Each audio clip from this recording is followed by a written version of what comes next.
2024 se plantea muy interesante, va a haber cuestiones muy relevantes y lo fundamental yo creo que va a girar en torno a la reina, que es la inteligencia artificial, pero bueno, haciendo un poco de repaso de las cuestiones más relevantes de protección de datos en Europa y específicamente en España en el 2023, tenemos que en primer lugar se aprobó Privacy Framework, que es ese marco, ese acuerdo entre la Unión Europea y Estados Unidos para el flujo de datos de Europa hacia Estados Unidos. Ahí las compañías yo creo que han respirado un poquito porque estaban pues, bastante preocupadas por ese panorama. Tuvimos también la aprobación aquí en España de la Ley de Protección del Informante o del Canal de Denuncias, que ha traído la obligación de adaptar procesos en materia de privacidad en las compañías que están obligadas a observar esta norma. Hemos tenido también en España la reforma de la Ley General de Telecomunicaciones, que ha supuesto un cambio en materia de las llamadas telefónicas, que en principio se suponía que se ha cambiado todo, pero al final ha sido para dejar todo más o menos como estaba, o sea, a nivel práctico tampoco ha habido mucho cambio, pero sí es verdad que a nivel de telemarketing pues ha habido que hacer determinadas evaluaciones y análisis sobre el interés legítimo que tienen las empresas a la hora de realizar este tipo de llamadas, y la Agencia Española de Protección de Datos publicó una circular en la que establecía otra serie de requisitos y obligaciones. También se han definido en toda Europa nuevos requisitos para el tema de las cookies, sobre todo para evitar patrones oscuros y ciertos sistemas de engaño al usuario que se veía obligado de alguna manera a tener que aceptar las cookies. Entró en aplicación la Digital Markets Act. Y muy relevante también aquí en España, y siguiendo la estela de todo lo que está ocurriendo en Europa con otras autoridades de control de protección de datos, la Agencia Española publicó su guía sobre el tratamiento de datos biométricos en el entorno laboral, que ha tenido un altísimo impacto en todas las empresas que tenían implementados estos sistemas de controles biométricos. ¿Qué nos espera en 2024 en materia de gestión y protección de datos? Para 2024, principales hitos o retos, de nuevo volvemos a hablar de inteligencia artificial, el texto definitivo que salga en la Unión Europea y las implicaciones que tenga en materia de privacidad. Hablamos también de que entrará en aplicación la Digital Services Act, y muy importante también, las empresas tendrán que ajustar o revisar sus programas de protección de datos, no solo para esta normativa, sino ya enfocados al reglamento de datos que se aprobó en diciembre de 2023. Tenemos en materia de cookies, vamos a ver si finalmente desaparecen las cookies de terceros, si se aprueba el reglamento, el e-privacy, que llevamos ya mucho tiempo esperando a ver si sale ese texto, y cómo queda el panorama de cookies. En este sentido también es muy relevante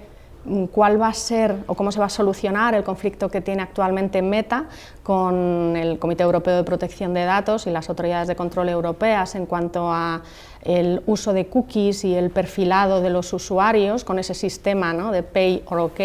que hemos venido viendo que cada vez más plataformas, medios de comunicación se están acogiendo a este sistema, y tendremos que ver si quizá las autoridades de control europeas tengan que matizar un poco cuándo y en qué niveles se puede utilizar estas alternativas a la aceptación de las cookies, que la mayoría de usuarios lo cierto es que lo perciben como una extorsión.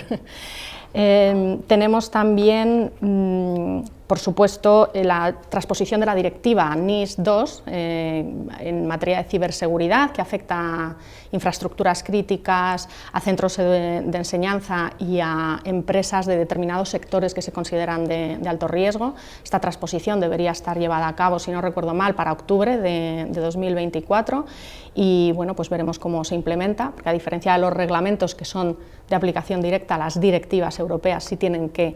tener su ley nacional en cada Estado miembro. Y por supuesto creo que seguiremos hablando de biométricos, del tratamiento de datos biométricos, que creo que es muy necesario que se siga matizando en este sentido, las autoridades de control hagan un análisis más coherente y más cohesionado en toda Europa, para que las empresas pues tengan la seguridad de saber cuándo se van a poder acudir a estos sistemas de control biométrico o no. No sé si quieres hacer un poco más de hincapié en la parte de las cookies. Por una parte, como todavía no tenemos el texto del reglamento e-privacy, todo parece que queda un poco en el aire, ¿no? En segundo lugar, las propias autoridades de control de protección de datos y en concreto la Agencia Española de Protección de Datos en su guía sobre las cookies menciona que pueden existir en las páginas web métodos alternativos de forma que no tenga que el usuario no tenga la libertad total, por así decirlo, de no aceptar las cookies, sino que a quien no acepte las cookies se le puede exigir un método alternativo equivalente. Claro, aquí ¿qué han hecho las empresas? Han dicho, bueno, pues el método equivalente va a ser imponer un pago que puede ser de distinta cuantía, ¿no? En Meta, por ejemplo, pues quizá la cuantía es muy excesiva, lo que está exigiendo. Otras plataformas, otros medios exigen quizá un pago más simbólico. Y en otros casos, medios de comunicación lo que exigen es que te suscribas. Todo esto yo creo que sí que es necesario que se vea finalmente más perfilado y que se encuentre un equilibrio, porque si no, muchas veces lo que pasa, o lo que el usuario yo creo que tiene la sensación es que si no compras por el producto, eres tú el producto. Respecto a los datos biométricos y todo pues lo que ha supuesto un poco la adaptación, ¿solamente es para empresas, también es para el ámbito laboral, solamente es para el ámbito más de los eventos, de las experiencias? ¿Cómo nos va a afectar realmente?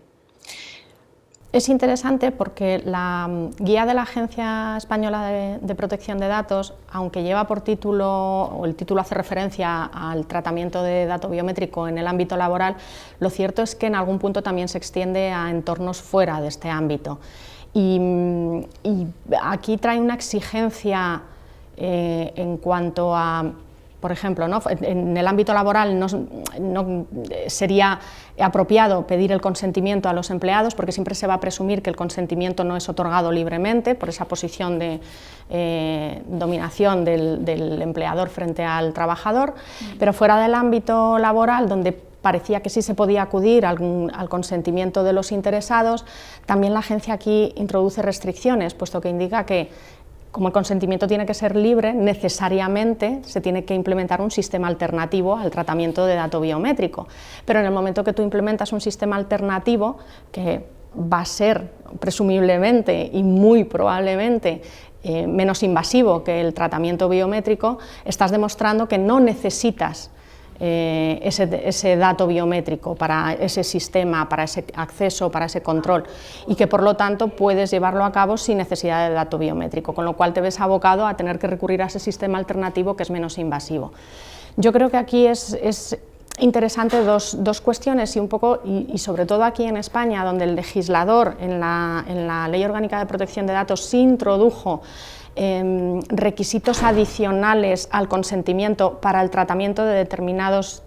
datos de categoría especial, no lo hizo así con los datos biométricos, con lo cual en principio cabe esperar que el dato biométrico baste el consentimiento libremente otorgado, informado, evidentemente con todas las garantías, pero que baste el consentimiento del interesado para poder tratar ese dato biométrico. Sin embargo, con esa exigencia de juicio de necesidad y de proporcionalidad del tratamiento, lo que deriva en la práctica es que tampoco va a ser posible tratar el dato biométrico con el consentimiento de los interesados. Yo creo que aquí quizá debería buscarse un equilibrio y que los niveles de exigencia de la proporcionalidad del tratamiento y en concreto del juicio de necesidad se reduzcan para que sí puedan tratarse con el consentimiento del interesado. De otra forma, al final lo que estamos haciendo es que las personas, nosotros no vamos a ser libres de controlar y de decidir a nuestra entera voluntad sobre el tratamiento de estos datos nuestros. Dicho lo cual, todas aquellas empresas que ya han hecho una inversión previa en biometría, ¿qué les aconsejas? El Reglamento General de Protección de Datos sigue diciendo lo mismo que decía hace 5 años, pero sí que es verdad que es un cambio de criterio de la Agencia Española de Protección de Datos, que hasta ahora se acogía a una interpretación más flexible, y yo creo que un poco teniendo en cuenta las ciertas resoluciones judiciales y dictámenes de otras autoridades de control europeas, pues se ha visto abocada a tener que seguir una interpretación que en un primer momento pretendían que fuera algo más flexible, y en cambio pues al final realmente las empresas a día de hoy, y muy lamentablemente, lo que van a tener que decidir es si corren el riesgo de una sanción o eliminan estos sistemas, esto de forma más inmediata. Para más adelante pues quizás se pueda trabajar, yo creo que en colaboración con la agencia y con otras autoridades, para buscar un equilibrio y quizá a lo mejor trabajar junto con los representantes de los empleados en convenios laborales que legitimen, que recojan y que establezcan cuáles son los requisitos, las obligaciones y las garantías que las empresas deben adoptar en la implantación de estos sistemas de controles biométricos. Porque lo cierto es que al fin y a la postre, esta guía de la agencia, la única solución que deja para las empresas, para estos controles biométricos en entorno laboral, es en la práctica la existencia de un convenio laboral que lo regule con plenas garantías para los trabajadores. Y por supuesto van a tener que trabajar mucho también en otra serie de requisitos, porque esto es lo que el convenio laboral, el convenio colectivo, lo que haría sería recoger la base de legitimación, es decir, que las empresas estarán legitimadas para implementar estos controles, pero luego además tienen que adoptar una serie de requisitos también muy exigentes que adicionalmente se recogen en esa guía de la agencia. Por supuesto, hacer evaluaciones de impacto, estudios de proporcionalidad, implementar quizá medidas que hagan que el control de esos datos recaiga más del lado de los trabajadores, como que vayan asociados la huella o el patrón biométrico,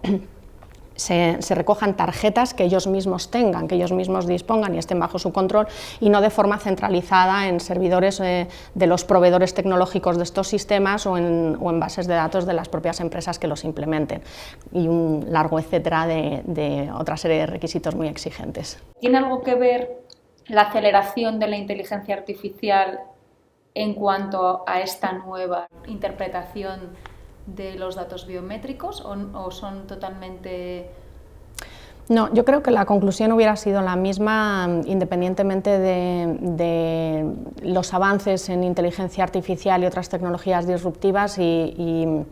ese proyecto legislativo sobre inteligencia artificial en Europa. Creo que la conclusión hubiera sido exactamente la misma, porque basta con la lectura del Reglamento General de Protección de Datos para al final desgranar toda esta serie de requisitos, ¿no?, que se están exigiendo en cuanto al tratamiento de dato biométrico. Ahora, es cierto que aquí confluye en inteligencia artificial uno de los grandes debates que estaba teniendo las instituciones de la Unión Europea para la aprobación del reglamento de inteligencia artificial, era si se iba a permitir o no hacer uso del tratamiento de dato biométrico, ¿no?, tecnologías de reconocimiento facial en investigaciones por comisión de delitos, etcétera, en tiempo real. Este era uno de los grandes puntos de fricción que existían a la hora de llegar a un consenso sobre un texto definitivo en inteligencia artificial. Pero bueno, el biométrico al final es una tecnología más que efectivamente será utilizado en inteligencia artificial,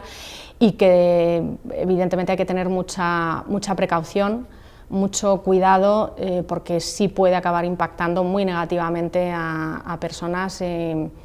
si no se emplea con las debidas garantías. Claro, pero el ciudadano yo creo que está ahora mismo un poco confundido, porque al final hasta ahora se nos ha vendido que los datos biométricos eran un double check, ¿no?, como una mayor seguridad en determinados entornos, ¿no?, infraestructuras críticas, determinados entornos de una capa mayor de seguridad, y ahora de repente se nos dice lo contrario, ¿no? Entonces, un poco que el ciudadano, el empresario, ¿qué lectura hace de esto? ¿Qué lectura tiene que hacer de esto, ¿no? ¿Es un poco contradictorio o a ti no te lo parece? Sí, entiendo esa percepción de contradicción perfectamente, porque es cierto que el control biométrico es muy eficaz, es sumamente eficaz a nivel de seguridad, incluso de seguridad precisamente para proteger información y para proteger datos personales, ¿verdad? Pero también el tratamiento de dato biométrico al final es utilizarlo, por ejemplo, como sistemas de autenticación. Tú, si utilizas una contraseña, esa contraseña siempre la puedes cambiar en caso de que se vea comprometida, pero tu dato biométrico, si se ve comprometido, no lo puedes cambiar, a no ser que te hagas cirugía estética, ¿no? Por ejemplo. Pero, y además, revertir el proceso y acabar identificando a una persona a través del dato biométrico puede dar lugar a que luego se utilicen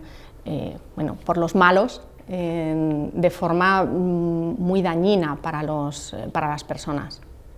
O sea que al final lo que nos faltan son infraestructuras seguras para guardar los datos. Infraestructuras seguras para guardar los datos y que nunca sabes en el futuro qué es lo que va a pasar en los países. Actualmente vivimos en una democracia, pero imaginémonos qué hubiera podido hacer Hitler si entonces hubiera este tipo de controles de datos biométricos, ¿no? No sabemos tampoco qué es lo que nos depara el futuro y, como digo, son datos que no son modificables. Has hecho mención antes al nuevo reglamento de servicios digitales como uno de los hitos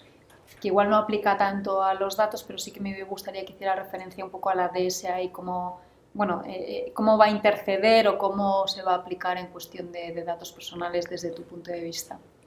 Yo creo que lo más relevante a nivel de datos personales que trae esta norma es la incidencia en prohibiciones de realizar perfilados de los usuarios para luego impactar con publicidad digital cuando ese perfilado está basado o emplea datos de categorías especiales, como puede ser la orientación política o las creencias religiosas, y también la protección a los menores, respecto a los cuales queda prohibido hacer perfilado también.